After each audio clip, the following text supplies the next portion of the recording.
Have you ever felt like someone was in your personal bubble? Well, in class I learned the meaning of awkward while demonstrating proxemics. Now, some of you may not know what proxemics was, but neither did I when I decided to raise my hand and go up for this demonstration. Nor did I understand the fact that there needed to be a boy and a girl.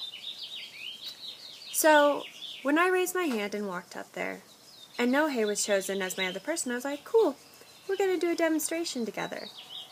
But then, he put us at different lengths apart. First is your public space. That's about 12 feet apart. I was completely comfortable. Then, we took a couple steps in. This is where it becomes 4 to 12 feet. This is your social space. So, you're comfortable with those around you. Then, you move into your personal space. This is where it starts to get awkward. You're about 4 feet to 18 inches apart.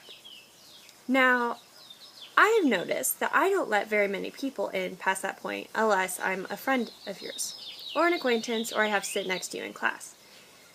And that's when your brain starts going blank, you begin rambling, and all you can think about is the person in front of you and how far away they are from yourself.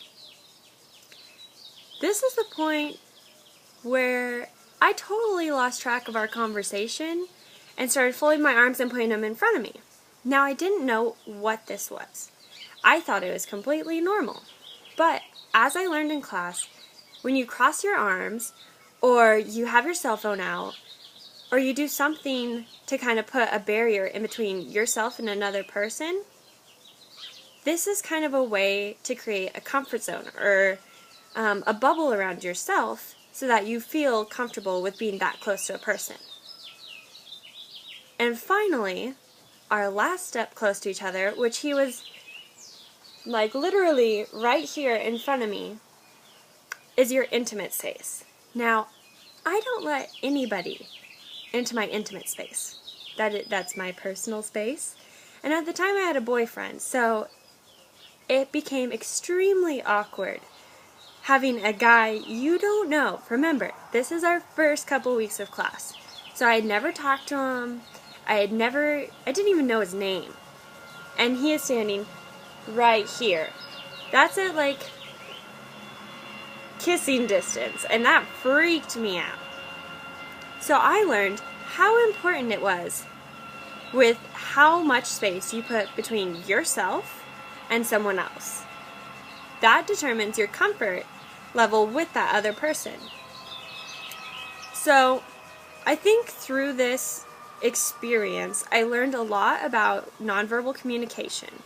Because not only is it your gestures with body language, your facial expressions, your eye contact with someone, your voice inflexes, and different, like, booyah, or weird things like that, along with touch and time orientation.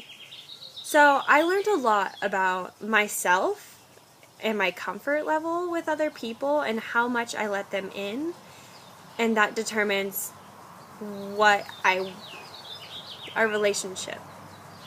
And so through this, I think it really gave me a deeper understanding of myself and the ways I communicate with people. So I think that was one of my aha moments in my communications class. I mean, a lot of people don't think about it, but I really think it's really important to understand that the distance you put between yourself and someone else has a huge part to do with communication.